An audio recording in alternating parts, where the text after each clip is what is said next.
Yo, what up, though? It's your man, J.Johnson. Dame is out there being a responsible adult, folks. So he'll be joining us a little bit later. We know that's unusual for him being a very responsible adult. But I got a very special guest in the building right now. He is a jack of all trades, a master of a few of them. Yeah. We have the writer, director, producer, on-air personality, entrepreneur, his overall Renaissance man, Kamal Smith in the building. What's happening? How you doing today, brother? I'm good, brother. How are you doing, family? You good? You holding it down by yourself? So. I know, man. Yeah. I feel pretty good, man. I'm glad that you came in and stopped by. Oh yeah. Thank you for the invite, first and foremost. Absolutely, man. I've been watching, me and Dan, we've been watching the grind for quite some time, and we appreciate all the work that you're putting in and just the effort. And the quality of the work, so we wanted to bring you in. Thank you, brother. From the barbershop, and just have some barbershop conversation. Let's do it, man. Let's do it. So I guess we start off like, so you're a Cass Tech representative, correct? Absolutely. Cass Tech, class. Yeah. You know what I'm saying? You know what I mean? That's all that matters. Yeah, I'm a Cass Tech representative as well. Okay. Myself and Dame. Okay. And, I was in the old building. The old building. Yeah. Okay. Yeah. All right, 8 cool. floors. Yeah. 8th floor. Magic time. Okay. Yeah, I had to run them steps during track season. And football. Absolutely. Yeah, Shout out to Coach Wiltshire. For real. Yeah. And that paddle. Woo, yeah. Unofficially. Yeah. That's Whatever we talking about. Yeah. Right. So we've been watching the grind for a long time. You're definitely always telling the person in, and then it kind of moved into. I know the next time I saw you after high school, I used to buy mixtapes and CDs in front of me from the spot in Fairlane. Fairlane, yeah. That was before before the internet was popping. Yep. I couldn't get my illegal downloads on. Yep. So I would hit there for all the dope mixtapes. First time I heard Shine rap over when he was used to sound like Biggie, was on the tape I got from up there. So. Yeah. Appreciate it. We needed that before we got kicked out. But yeah, shout out to Fairlane though. You know, it's all good. How did that come about? So in the mix, actually, we started off hosting. It's actually very similar to how I got in radio, man. We were hosting open mic battles every Wednesday at Lush Lounge in Hamtramck. Okay. And that's just how we got on the hip hop scene with all the MCs back then, man. Super MC and Marv One and Guilty Simpson and all the legends of the hip hop game. Royce Proof used to come up there all the time, and all that, man. Mm-hmm. And so we just kind of took that to the next. We did that for so many years. And I can't remember if it is when it was Drowning Out, or I just remember we started the kiosk in Fairlane when I know I was still in college. I remember that for sure. But it was basically just our love for hip hop to get to your answer to your question. And we just, we were doing the DJ Clues back then, and even Detroit DJs, Wax Sax and Dre used to bring his I-94 traffic mix up there. Okay. You know what I mean? We had and still genuinely have a love for hip hop, and music. So it was kind of like, we had the opportunity, as entrepreneurs, young men, let's take that to the next level. And actually, we went from the kiosk in Fairlane to 7 Mile and, where's that store? I went somewhere on 7 Mile. I can't remember. I can't remember exactly what it was, but we had a little store there running out. Then at that point, we had merchandise, T-shirts, and things like that, just little in the mix and what up doughs and things like that, man. So. Good time and great growth for a 19-year-old, 20-year-old to be an entrepreneur with his brothers that were 4 and 5 years older, and to kind of teach the game of just being an entrepreneur. Mm-hmm. So definitely detrimental in my life. That's what's up, man. And you dabbled in music yourself? Yeah, a lot of people don't know, but singing is my first love before acting and directing and all that. And it's actually music is kind of where I learned how to even write scripts, because back then in the cast days and even out of cast, I think I was pursuing music until 2005, just as like a solo artist, getting gigs in Cleveland and just, American Idol, all that stuff. I did that.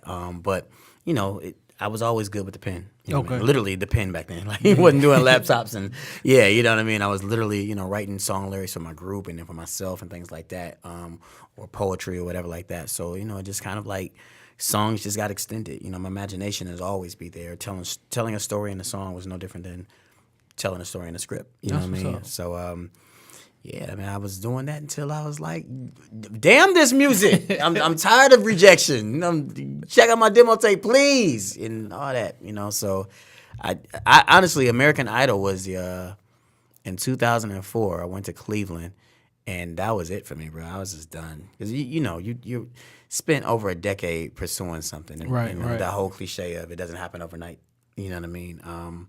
Takes 10 years to be an overnight celebrity. Man, seriously, and man, brother, I was just tired. I was tired of the door being closed or the broken promises or, oh, you got a beautiful voice and you think you about to be on and, it just didn't happen. So, luckily, I had acting to fall back on. I didn't even know that, but, it's been good to me ever since. I was reading online. You made it when you can Google somebody and like information about their life comes up. Mama, I made it. Thank you, Jesus. Right. Yeah, man. About what do you call it? A tryout. Audition. Yeah. Brain freeze. That's all good. That you did with Tisha Campbell. Yeah, that was my moment. Yeah. So back in 2005, this is literally wasn't too long. I can't say the exact date, but it wasn't too long from American Idol, man. I really was like in a funk, like and I can't remember. Actually, I do. It was my ex girl at the time. She was like, "You need to go out and try out for this show." All of Us. I don't know if you remember that with Tisha Campbell. Yeah, I definitely okay, did. yeah. Yeah, So. I'm like, all right, whatever, it's cool, whatever, It was at the Fox Theater, and brother, I remember going there just as naive as, however naive you could think naive can possibly be. I was that person, you know what I mean? And I roll up in the Fox by myself, no headshot, no resume. I remember, and it was like a what you would call a roller coaster line. You know what I mean? That's how long it was. You got 5,000 people auditioning. Turn the corner and it's another line. Yeah, you know what I mean? So I'm getting in there and I'm seeing people with their resume and going over their parts and things like that. And I'm like, oh, okay, well, this is definitely... I was prepared, like, for failure. It's like, all right, well, I can say I did it. Fast forward, at some point of the line, you get the actual script of who you was reading for or whatever. And I remember I was reading for Dirk, the character of Dirk. And I went up in there and it was just like... not a dark room, but a very dim setting. You know what I mean? Okay. And I'm just like, hey, how you? My corporate training kicked in. You know what I mean? I was doing interviews and myself and hiring people in at that point in time back at Chrysler. So I knew how to shake hands and hey, how you doing, Kamal Smith? Thank you. And I don't even know where she came. It was like, was she hiding in the closet? I don't know where she appeared from, but it was like, it was kind of an awkward silence. And then it was like, all right, well, who's gonna read with them?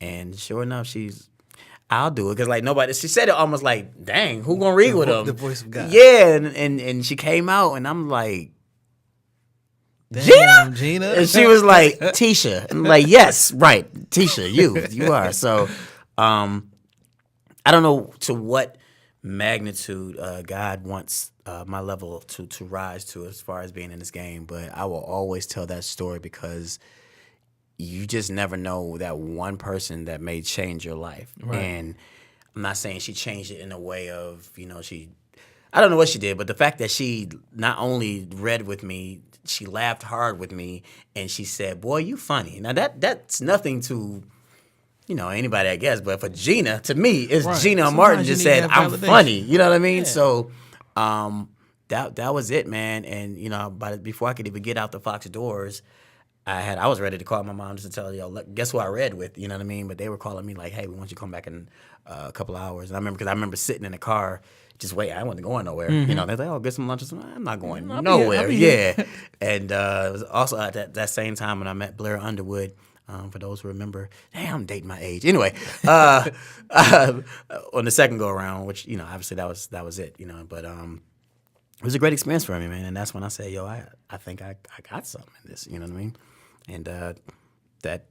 Had you ever acted before? No, prior to that, no, never. And school play, people, nothing. No, never. So what I will say though is, at Cass, my curriculum was business administration. Okay.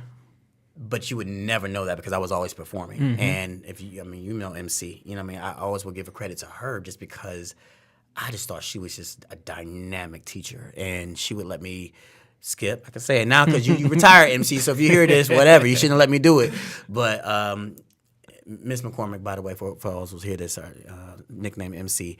she would let me come and skip and just sit in the auditorium and watch her put on these productions, you know what I mean, and the rehearsals and things like that. And, you know, for whatever reason, I mean, if I was in there skipping because I was looking at girls or whatever I was doing, the point is it definitely gravitated to me, you know what I mean? And I do remember actually learning. I remember sitting right next to her as me sitting next to my wife right now, you know what I mean?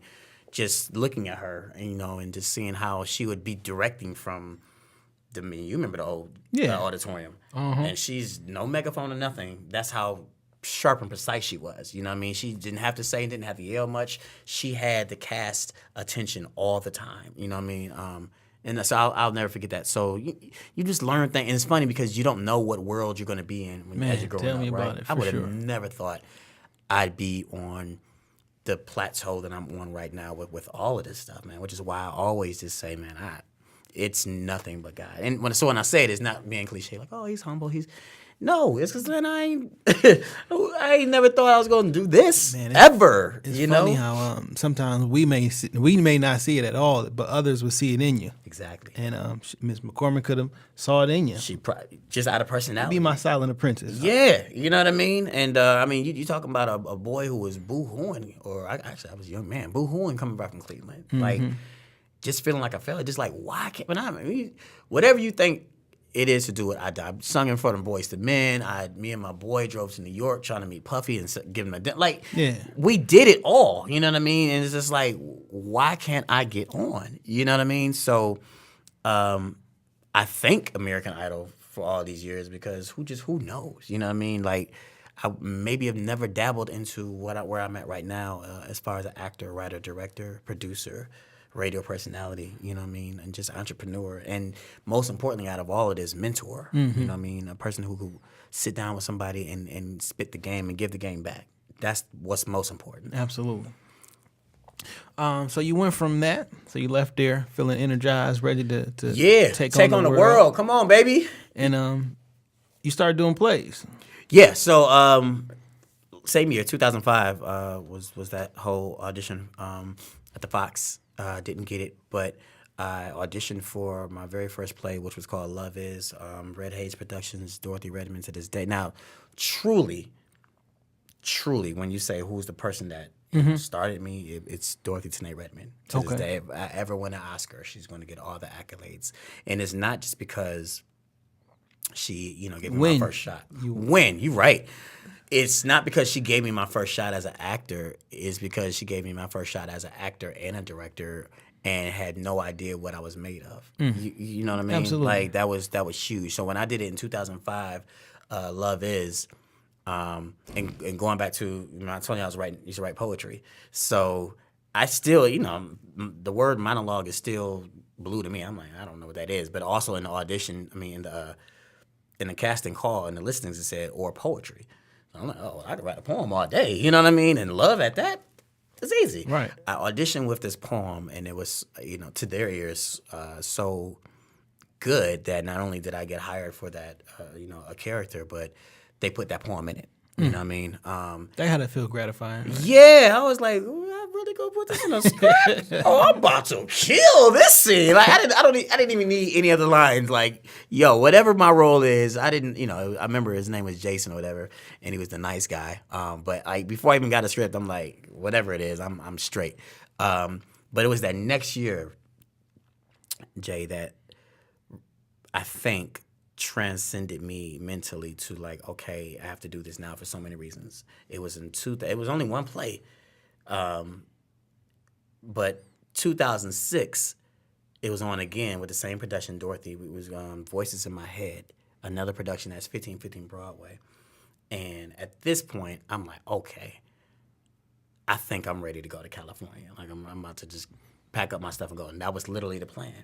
And the way I ended up becoming a director was because, as we're getting ready to do our first table read, you could hear her in the back room getting into it with whoever the director was at the time. And so she kind of came out and she was like, well, y'all, I hate to say this, but in so many words, like either we're going to postpone it or the production is not going to go, whatever it is, because as of right now, we don't have a director. And it was my good friend Sabrina Underwood who was like, oh, Kamal will do it. Just like that. And I'm like, yeah, wait, what? You know what I mean? But Sabrina, she had she did Love Is in 2005, the play. You know, she brought a lot of the same cast members back for the new piece. And, you know, it's just one of those moments I'm looking at Dorothy like, she's like, well, you going to do it? Yeah, I'm going to do it. Yeah, for sure. I'm going to do this. You know what I mean? And this is about. That's why to this day I'm a firm believer about just giving chances. And sometimes it doesn't matter what your accolades are or what's on that resume, man. Because if we don't give somebody a chance, how would you ever? How would you? You know what I mean? It's that whole thing about being overqualified for a job. Well, hire me. You know what I'm saying? Or you're underqualified because you don't have enough on your resume. Well, give me that chance. Right. You know what I mean? So that's why I'm always a big component of just giving back and giving people a chance to try something. Just try. If it doesn't work out. It just doesn't work out, but at least give that opportunity, man. Let me go out on my shield. Let me exactly. Good effort. And so going back to saying, for a lot of different reasons, 2006 was a major year for me, is because I was planned like right after the play or sometime following, not too far. I was going to move out to California, do the California dream, right? Mm-hmm. But my father passed like 2 weeks before the play. Sorry to hear that. Yeah, man, and. It was like, whoa, you know what I mean? But it was never a thought. It was like never a thought in my mind if I wasn't going to do it or not, because I knew what he would say, you know what I mean? And that was my directorial debut, and he missed it by 2 weeks, unfortunately. And it's so eerie because I still literally remember like somewhat feeling him in a seat, you know what I mean? But I just knew right then and there, like, yo, I got to keep going, because he was the person who I was actually scared to get blessings from. I was going to go regardless. I'm just grown, you know what I mean? But it's always good to get the blessings from your parents. Absolutely. Right? And my mom, yeah, I mean, that's my heart. You know what I mean? She's not missed like a talent show, even shows that we do to this day as adults. She's always there. So getting blessings from her was nothing. But I just wanted him to say, yeah, go ahead. It's different from the father. Yeah, you know what I mean? Definitely. So being that I had got it right before the play went up, it was like, yo, it's on. So, I mean, that literally started Lens Boys, which is my company. So my father died. My brother, who was living in Houston at the time, which is another reason why this whole thing that's going on with Houston right now is like kind of dear to me. I know a lot of good people down there. My brother lived there for over 10 years. But he called me, excuse me, and said, hey, man, I know you plan on moving to California. And it's cool. If you want to do that, I got your back. But we can do that, or we can bring Hollywood to us. And let's start a business together. And like the whole culture and the whole brand is bringing Hollywood to Detroit. Absolutely. Employing people and giving actors right here these jobs. When he said it, it kind of made sense, because it was like, if you go to California, you're going to be a needle in a haystack. Now, being older now, I mean, that was back in 2007. I've been to California. I get it. The opportunity out there was crazy, right? So it's like whatever ratio you want to put there. Like, there's way more opportunity there to be seen than it is here, for sure. But it's a million more actors and actresses all there for that reason. Right.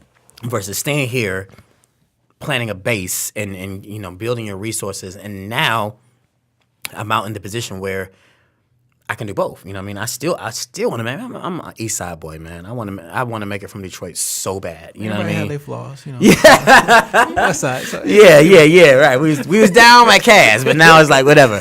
But you know what I mean? To have that story, man, and to really make it from the D, that's very important to me. You know what I mean? And I feel like I can do that now. And I can still go have meetings out there. I've done it. You know what I mean? Or be flown out there for whatever reason, or hit Atlanta, because that's another big market right now, and Absolutely. Chicago is coming up too. You know what I mean? But it's still, I still have that brand base right here. So that was it, man. We named the company Lens Boys after our mother, because my mother's name is Lynn. I'm with her boys. You know what I mean? So and 10 years now. We started in 2007. In 10 years, we've done a lot, man. But it's all been because of God's protection. And it's so much easier when you know, like, yo, you're flying God's purpose, right? Yes, like, absolutely, 100%. All the risks that you take, you know what I mean? Bro, like, people don't understand, like, man, I've been evicted, car repossessed. You know, all that stuff. You know what I mean? All the stuff that you hear. You know what I mean? Except for living in the car, probably. You know what I mean? Like, I've been there flat broke, like literally flat broke. Like, not the, man, I'm broke. But the for real, Right, like, right. I have no money. You know what I mean? But when you believe and when opportunities and doors just keep opening, and it's like, okay, well, this ain't a mistake.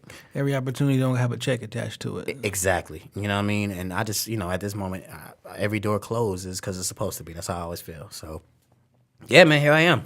Man, that's really dope, man. And, you know, since then, I know it was a stretch. You may actually still be on the where every year you produced and did a play. Yeah, or a film or something. Yeah. So from 2007 to 2011, straight plays. So I think it was like 5 or 6 plays in that span. 2012, that was my first movie, which was Loud Pack. And then in 2013, I did also get back into doing plays, but at the same time, that's when I got my TV show too, Because We're Men, that was on TV20. Yeah. So for 2013, I think that was season 1. 2014, I'm trying to keep track of it all. 2014 is where, so I was still doing theater and season 2, but my mind, as far as theater, kind of diverted to the whole Big Brother role, right? I felt like, man, I've been supported in all of this for so long. It's time for me to be Dorothy, right? So that's when I first started doing, it's called My First Break series, right? And so for 14, 15, 16, for the last 3 years in a row, I've done plays just focused on rookies, people that they're not going to get their chance unless you give it to them. Right. You know what I mean? So doing auditions and not looking for the best talent, you know, looking for that passionate person who I could see ability in them. You know what I mean? And then coupled with that, now like the door is starting to open to where now people are asking me, yo, can you write, direct this, that, and the other? You know what I mean? So it's kind of it's a great place to be in, but sometimes it's frustrating because I got like project on project in my mind, but it's hard to get to it. I would assume so, man. Yeah, you know what I mean. Being a writer, man, it's so much stuff I want to write. You know what I mean, but it's a gift and a curse. But I'll take the gift side of it that I'm getting sought out now to do other projects, to direct projects here, to write projects here, or just be an actor in projects. You know what I mean? So when you write now, is it actually writing, or do you do like voice notes? Do you do the typing? How does that process work? No, it's actually writing. Outside of 2015, I did a play at the Bowl Theater called Brian. Again, this is my first series. The series break. I wrote that whole thing on my phone. Okay. Outside of that, yeah, man, it's just you pull up that laptop and you literally are just writing scripts. You know what I mean? So it's been a good journey. It's been a good look, man. A real good look. What's up, fam? It's good. You good, man? You heard you Father of the Year. Yeah, a lot of things. Taking care of kids, taking care of business, all that. Oh yeah. Good to see a familiar face, man. Absolutely, I remember brother. you from way back in the day. You came out of cast in 97. I came out in 99. Okay, it was 9. Okay, Yep. okay. And when you come out? 2000. Okay, all right. He was a young boy. Yeah. A little bit young. Yeah. But you graduated from that. Yeah. From that Junior Gladiator Academy over on the West Side. Yeah, we spent a little time in cast. Ended somewhere else. Yeah, I got you. But that's really dope, man. So I know you. So you went from the plays, whatnot, and you kind of touched on the We Are Men. Because We're Men, yeah, man.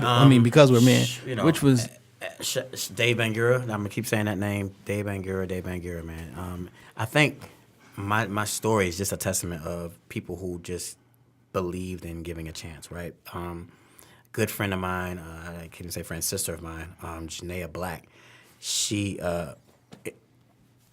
Someone's behind me. Oh, yo, both said, I'm like, yo, is that, I'm about to say it again, Janaea Black, just to see if y'all like that again. Like, wait, what just happened just now? She actually, I met her through Dorothy, as a matter of fact, but she introduced me to a good guy, and this is when I was just shopping a pilot for it because we're men. And she's like, yo, she was doing, I forgot. It was like a networking type of speed dating network thing, though. She's like, the president of TV20 let me down there. You should come with your pilot.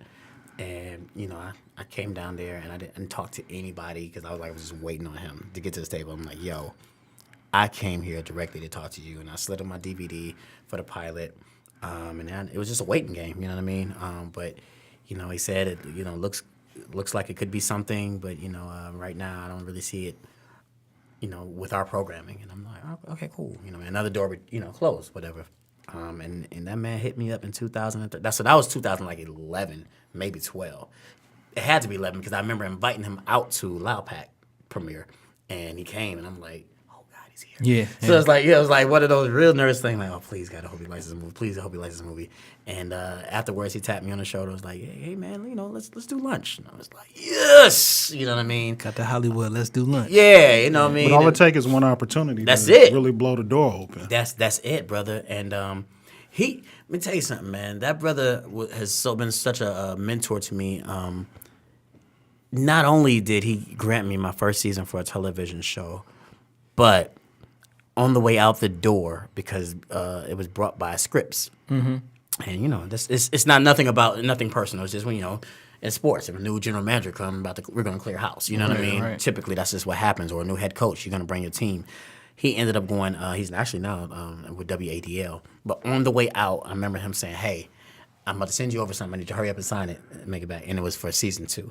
He wanted to make sure that the contract was in, so there's nothing they could touch for me to do a season 2. So, that's how that happened, man. Man, I thought that was really dope, man, for you to be on television, not like on random access channel. Yeah. So I made it sure, like I set my DVR, so even if I couldn't catch it live, like I wanted to get this stream somewhere so it can be counted. Thank you, brother. Thank you. Count it to Nielsen. Thank you. Right. Yeah. And it was a legitimate sitcom. Thank you, brother. And so we kind of talked off here. How important is it for you to do projects that aren't the quote unquote typical project? Show a little bit of diversity. Extremely. To be direct with it. I think that it's important for me, especially at this point in my career.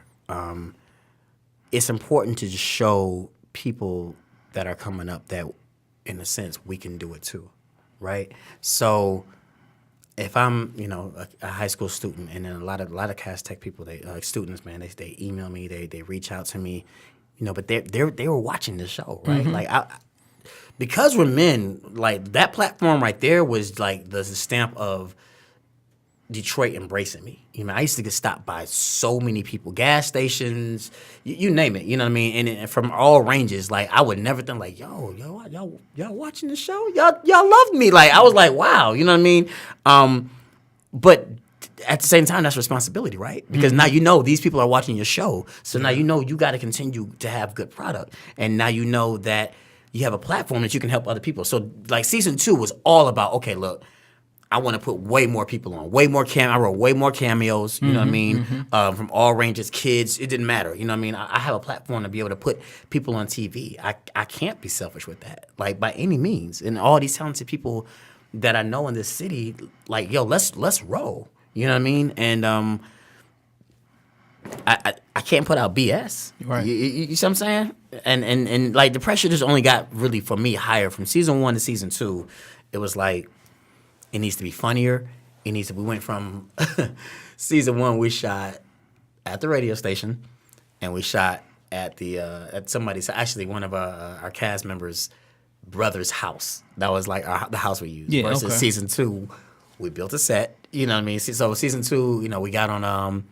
It wasn't Kickstarter. It was something else. I forgot what it was, just that quick. But, a GoFundMe type of deal. Mm-hmm. Like, yo, we want to get bigger and better, y'all. You know what I mean? We brought people in to build sets and everything like that. And we just wanted to make it official. You know what I mean? So it was a good run, man. I wouldn't take it back. And the only reason why I wasn't a season 3 is just because I felt like, okay, season 1, I was like geeked to be on TV. Like, wow, I'm on TV. Like every single Sunday. Right. I can say that, right? Season 2 was, let me show the people that I'm supposed to be here. It wasn't just no gimme. Mm-hmm. Right. Season 3, like what I think what people, misconstrue and maybe think, like when you're on television, you think you're like, oh, he's like every other deal, you're getting money. Like, no. It wasn't paid TV. I didn't pay to play, thanks to Dave again, but like I had to produce the show. You know what I mean? So I'm just spending thousands of dollars for my passion and my heart. But at the end of the day, I'm not making any money off this. Right. The actors ain't, the crew not. We all just in it together. You know what I mean? So I felt like I don't want to do it anymore just to say I did it. You know what I mean? I've been on TV for 2 years now. I felt in my heart like, yo, I got good product enough to go and shop now. Mm-hmm. But if something's on for 2 seasons, no matter what, right? I mean, that's something. You know what I mean? I don't care where You've created some value. Yeah, so it's like, okay, let's use these resources. Let's reach out to all platforms, BET, Bounce, whoever, you know what I mean? And let's shop the hell out this thing. And that was just the decision that, I made to go forward with Because We're Men. I mean, it's still a business at the end of the day, and Yeah. I mean, you're trying to get the vehicle rolling. So, are there any more plans for TV in the future? Or? Yeah, yeah, absolutely. Like, Because We're Men don't stop. You know what I mean? It's just not seen. You know what I mean? For that matter, there's a season 3 written. Okay. Already. I mean, because you look at it like now, now with the internet, YouTube, a lot of other different platforms, you don't have to just be stuck on. Or I don't even want to say stuck. You just don't have to deal with just the traditional TV route. Exactly. Look how, Exactly. Money and Violence took off. You know what I mean? Strictly off of YouTube. Exactly. And that was like a hood version of The Wire. Like, it was literally on Mondays, like, where's my upload? Like, I need to watch this. I want to check it out. Exactly. Which just to piggyback off of you, bro, that has been a thought for like a season 3. Like, okay, like if I did do it, there's nothing wrong with using, like, the internet is to your advantage these days. You know what I mean? When you look at what's your girl's name?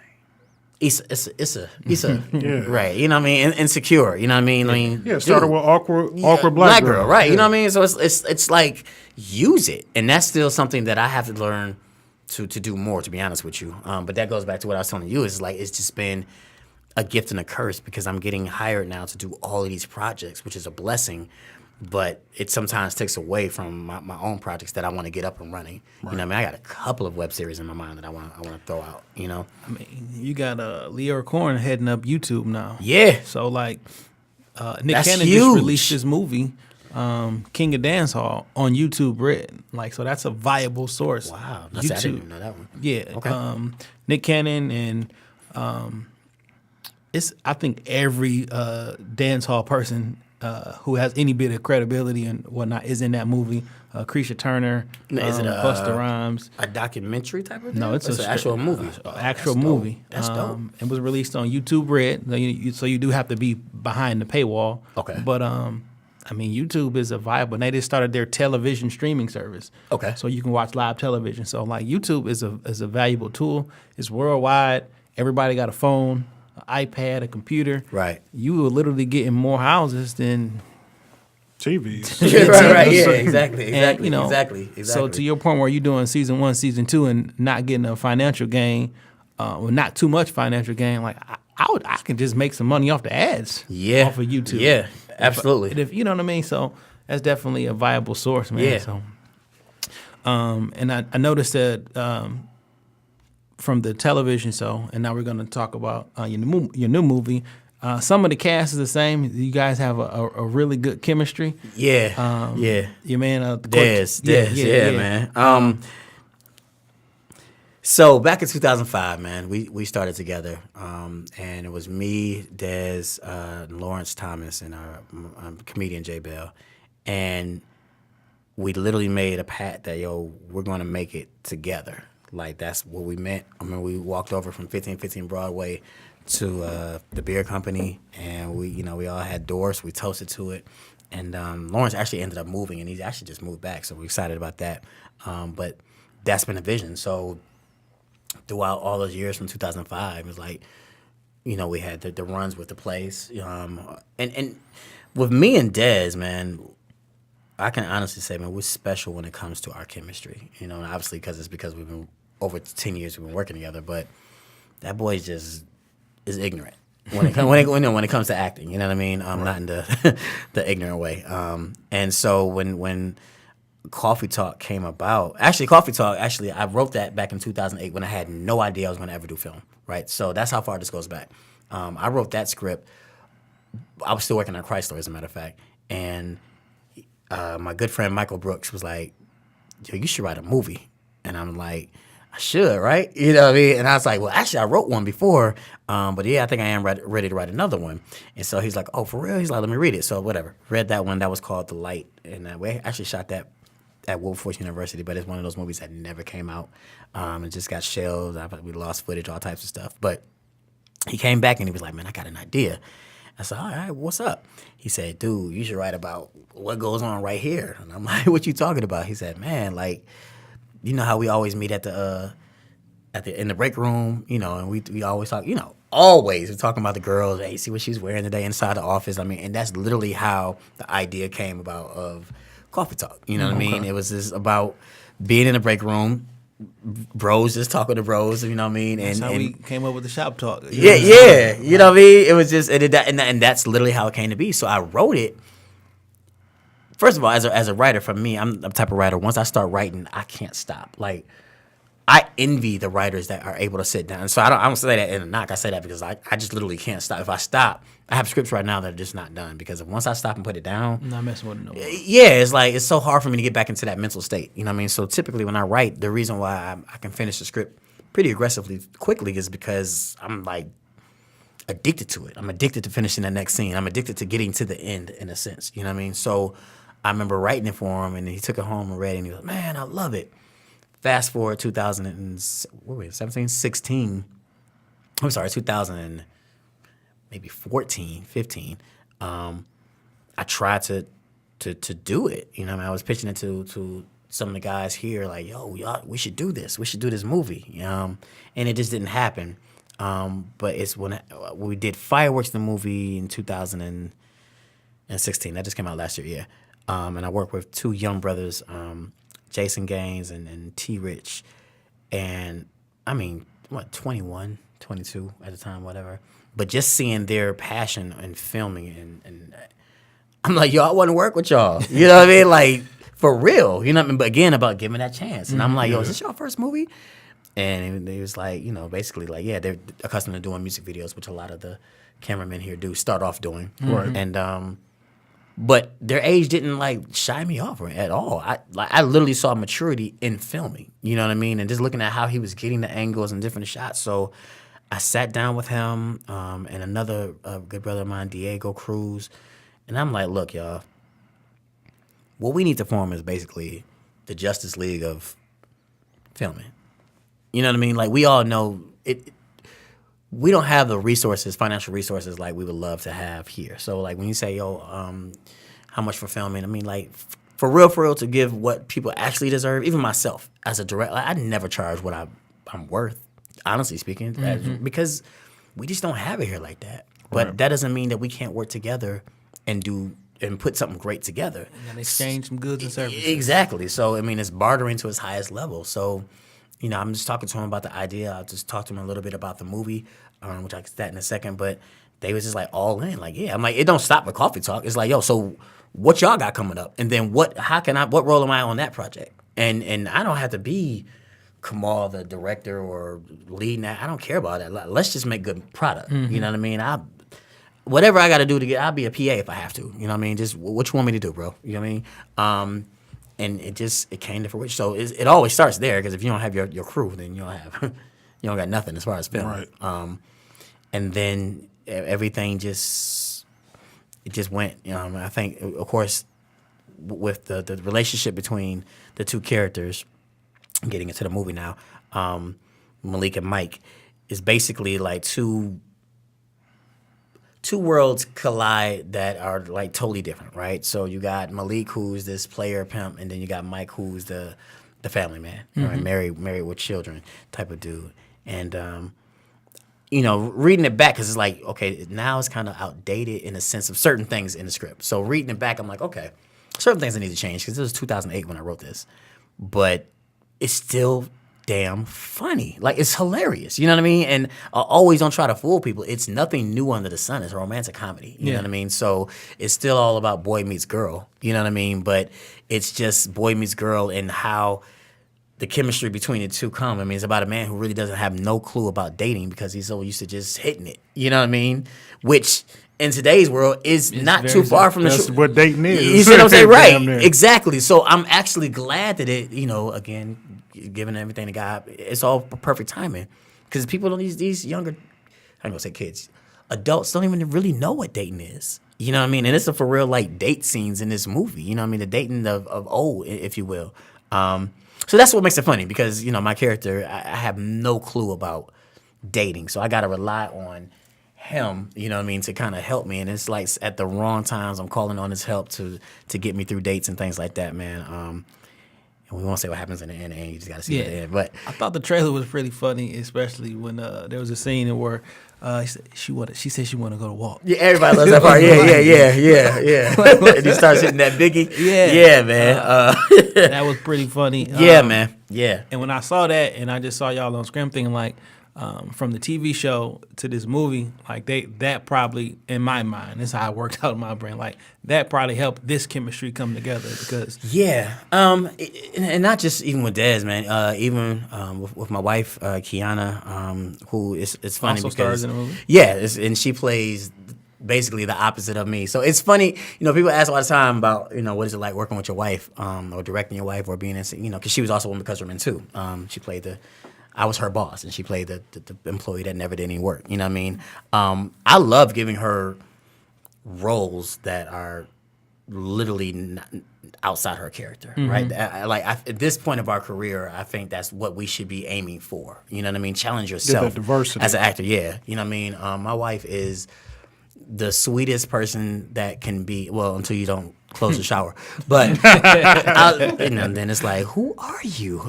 Close the shower. Yeah. Oh my gosh. You do not know in the Smith household how much that Kamal! Like, what? Did a dog die? What is wrong? Did you leave the shower curtain? Jesus Christ. But being able to be in a position where, giving back to the casting roles where so she basically plays the female me, in this movie, which is hilarious because she's everything but that, you know what I mean? The promiscuous woman, which she better not be, that, you know what I mean? I don't like that laugh.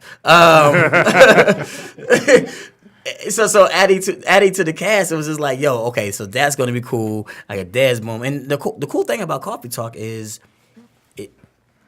what do we have? Six casted cast. Not completely, of course. That'd be a really boring movie. But I mean, as far as the main lead and characters, co-stars, yeah, man. So it was just kind of cool to all put together, man. And we're excited about this project, man. I mean, it's really like through the years, man. Even to up to date, I'm always nervous.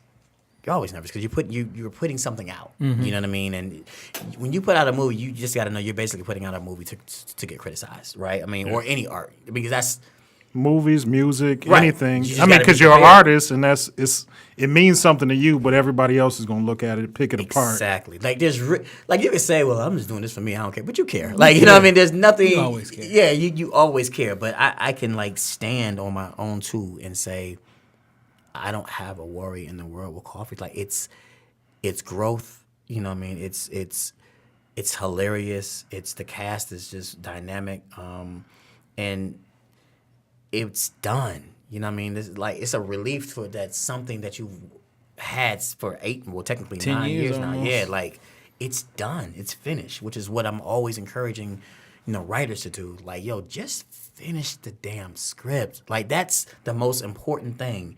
Then you can go back and edit it however you want to edit. But a lot of times it's not really writer's block. It's just you getting in your own way. It's you block. You know what I mean? You're getting your own way. Just keep writing. Just finish the thing and then go back. So to have it ready to go in 8 days now, you might as well call it 7, man. We're amped. We're ready. We're ready. And thank y'all so much for supporting this film, man.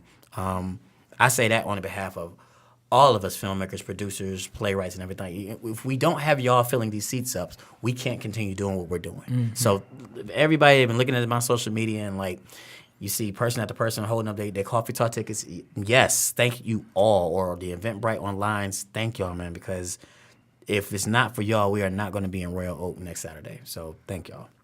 Definitely, man. Saturday, September the 9th. Yes, Correct? yes.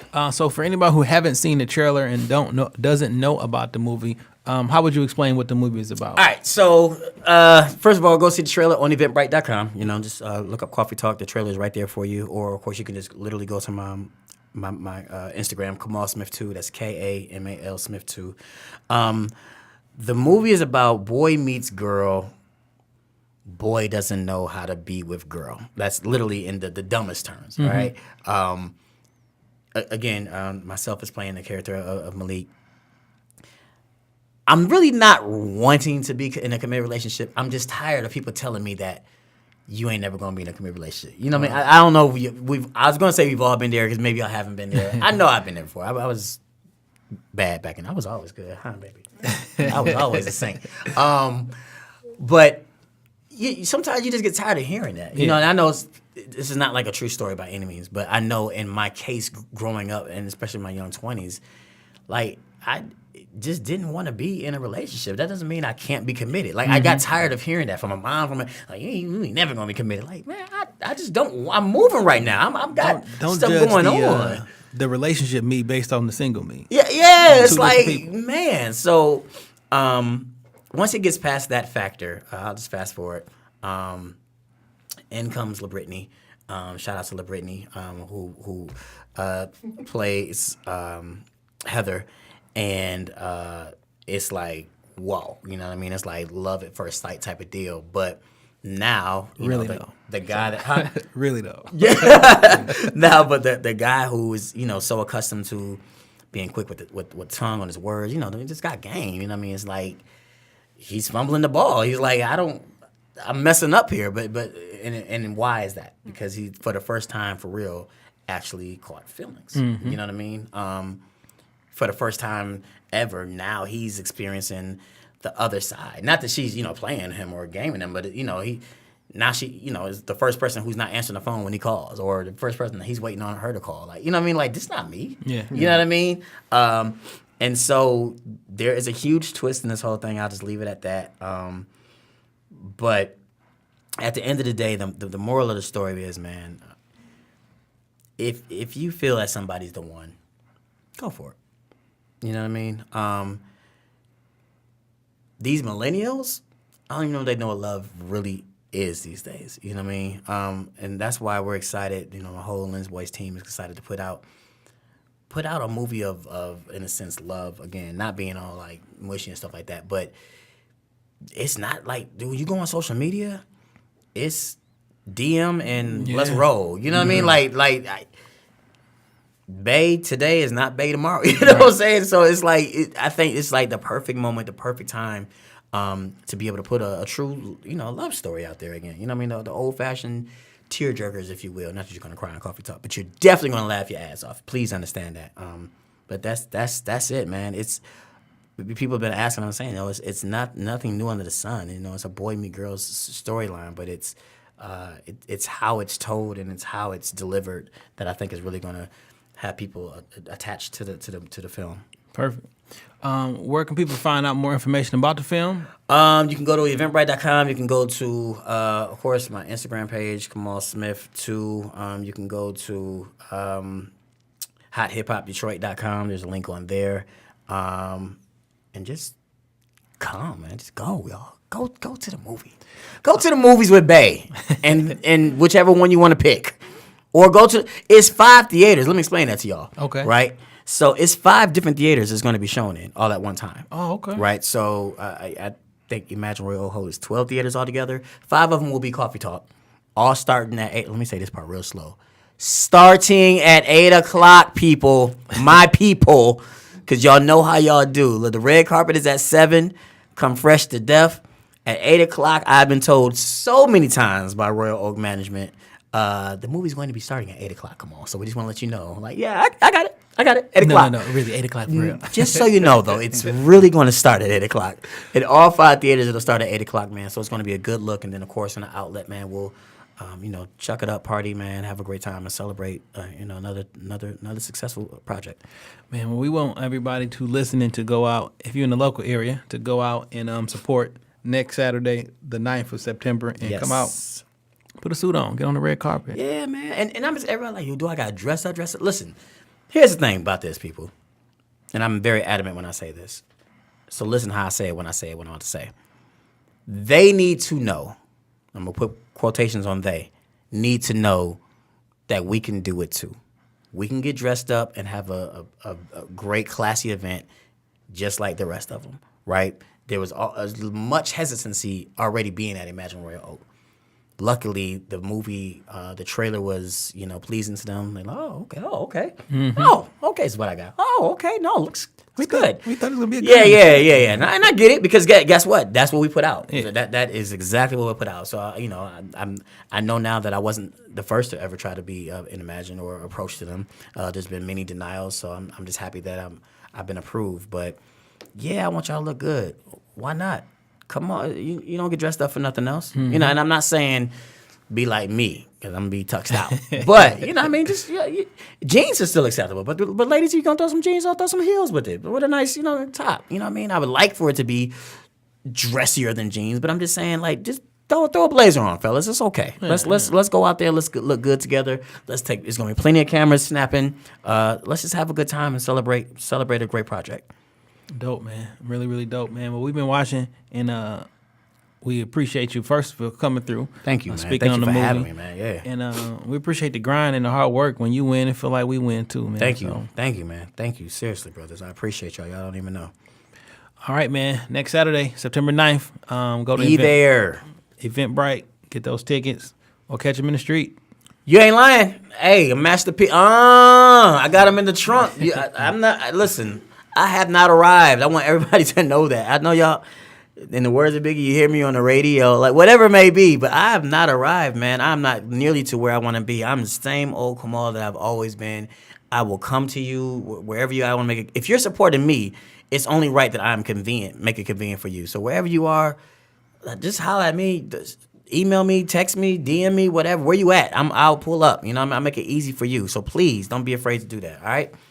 Check them out on the radio every morning. Yes, with the morning heat, man. 6 a.m. to 10 a.m. on Hot 107.5. And, man, just thank y'all. That's all I'm going to say, man. We appreciate it. Appreciate it, brother.